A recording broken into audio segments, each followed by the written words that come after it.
Assalamualaikum warahmatullahi wabarakatuh. Bersyukur kepada Allah yang telah memberi karunia iman, Islam, ihsan, kesehatan, rezeki yang berkah, dan banyak yang lainnya yang tidak bisa sebutkan satu persatu.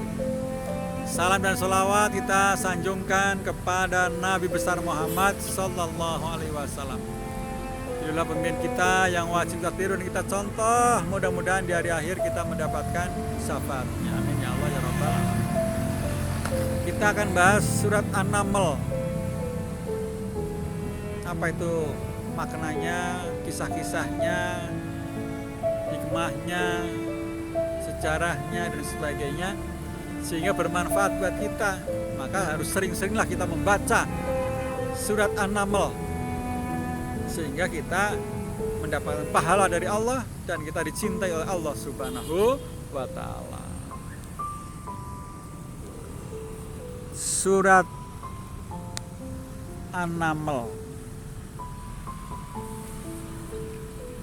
terdiri atas 93 ayat, termasuk golongan surat-surat Makkiyah, diturunkan sesudah surat Asy-Syu'ara.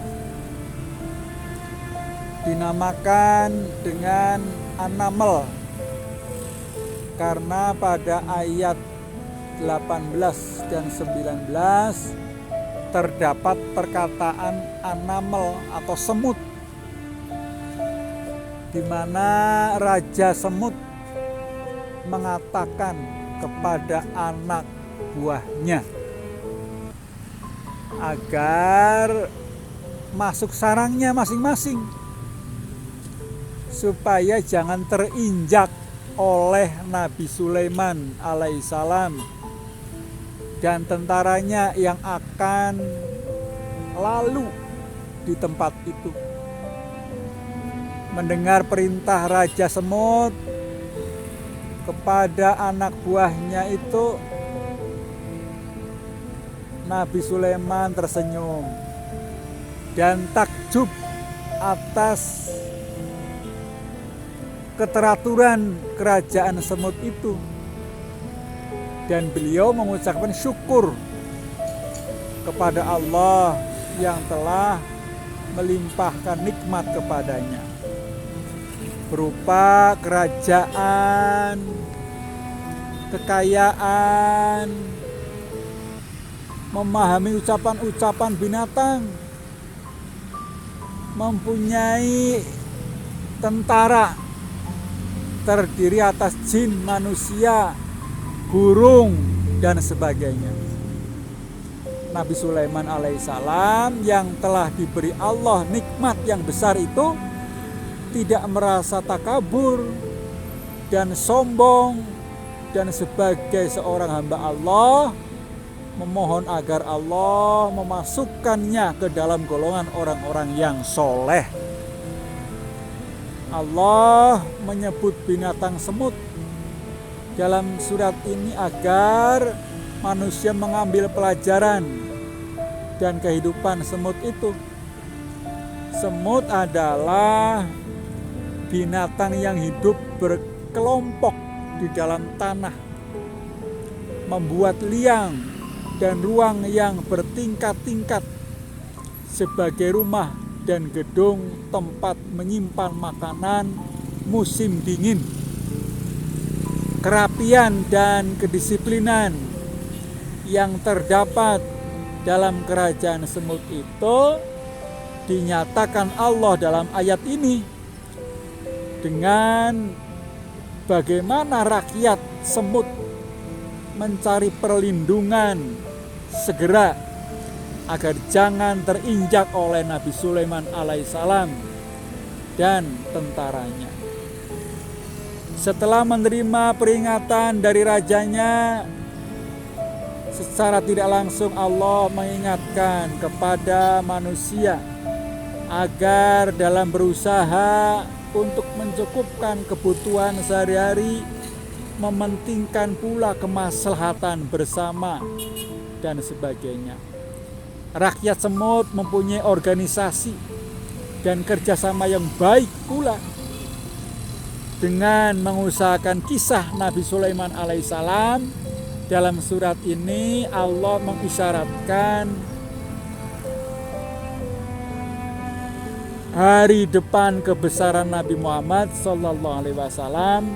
Nabi Sulaiman alaihissalam sebagai seorang nabi, rasul, dan raja yang dianugerahi kekayaan yang melimpah ruah.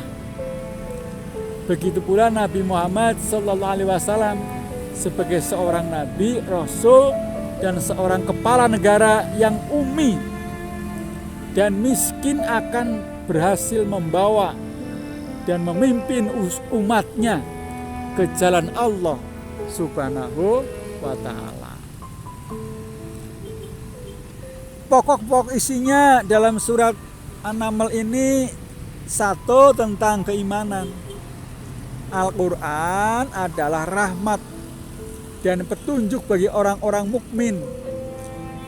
Keesaan dan kekuasaan Allah dan keadaannya tidak memerlukan sekutu-sekutu dalam mengatur alam ini. Hanya Allah lah yang maha tahu tentang yang gaib. Adanya hari berbangkit bukanlah suatu dongeng semata. Yang kedua, tentang kisah Nabi Sulaiman alaihissalam dengan semut, dengan burung hudhud, dan dengan Ratu Balqis. Kisah Nabi Sulaiman alaihissalam dengan kaumnya, kisah Nabi Lut alaihissalam dengan kaumnya. Saudara-saudara kaum muslimin muslimat rahimakumullah. Yang ketiga, ciri-ciri orang mukmin. Al-Quran menjelaskan apa yang diperselisihkan Bani Israel. Hanya orang-orang mukminlah yang dapat menerima petunjuk kejadian-kejadian sebelum datangnya kiamat dan keadaan orang-orang yang beriman dan tidak beriman waktu itu. Allah menyuruh Nabi Muhammad sallallahu alaihi wasallam dan umatnya memuji dan menyembah Allah saja dan membaca Al-Quran. Allah akan memperlihatkan kepada kaum musyrikin akan kebenaran ayat-ayat Allah Subhanahu wa ta'ala. Saudara-saudara kaum muslimin muslimat rahimakumullah. Surat An-Naml dimulai dengan menerangkan sifat-sifat Al-Quran, menerangkan kisah beberapa orang rasul dengan umat-umatnya yang mau mengikuti ajaran-ajarannya, dibawanya, dan yang tidak mau mengikutinya. Kemudian surat ini diakhiri dengan perintah menyembah Allah dan membaca Al-Quran, dan bahwa Allah memperlihatkan kepada kaum musyrikin kebenaran ayat-ayat Allah Subhanahu wa ta'ala. Lalu ada persesuaian antara surat An-Naml dengan surat Al-Qasas? Tentu saja ada. Satu, kedua surat ini sama-sama dimulai dengan huruf abjad, menerangkan sifat-sifat Al-Quran dan dengan kisah Musa alaihissalam. Hanya saja kisah Musa alaihissalam dalam Al-Quran surat Al-Qasas diterangkan lebih lengkap dibandingkan dengan kisah Musa alaihissalam yang terdapat dalam surat An-Naml. Yang kedua, surat An-Naml menerangkan secara garis besarnya bahwa keingkaran orang-orang kafir terhadap adanya hari berbangkit itu tidak beralasan. Kemudian dikemukakan kepada mereka persoalan-persoalan yang ada hubungannya dengan kebangkitan itu. Hal ini diterangkan lebih jelas dalam surat Al-Qasas. Yang ketiga,